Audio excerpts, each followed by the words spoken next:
প্রত্যেকটা বাঙালির মতোই আমরাও ভীষণ ভ্রমণপ্রেমী। আমরা মানে আমি আর আমার হাজব্যান্ড এবার আমরা বেরিয়ে পড়েছিলাম থাইল্যান্ডের উদ্দেশ্যে। হ্যাঁ, আমার তো ফার্স্ট ইন্টারন্যাশনাল ফ্লাইট আর আমাদের দুজনের ফার্স্ট ইন্টারন্যাশনাল ট্রিপ। তো অবভিয়াসলি ভীষণ এক্সাইটমেন্ট ছিল। যাই হোক, এটা আমরা ব্যাংকক থেকে ফুকেটের উদ্দেশ্যে রওনা দিয়েছি। এটা টোটাল ব্যাংকক সিটি, যেটা তোমরা দেখতে পাচ্ছ।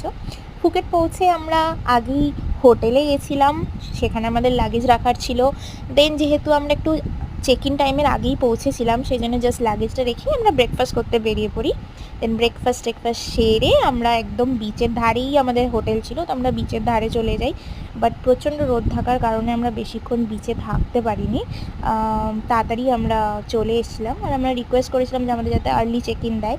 তো সেই রকমভাবে আমাদের আর্লি চেক ইন দিয়েছিল। সেই জন্য আমাদের হোটেল রুমের সাথে একটা ছোট্ট প্রাইভেট পুল ছিল, যেটাতে আমরা অনেকক্ষণ আর কি বেশ মজা করে কাটিয়েছিলাম। চলো, দেখা হচ্ছে নেক্সট ব্লগে।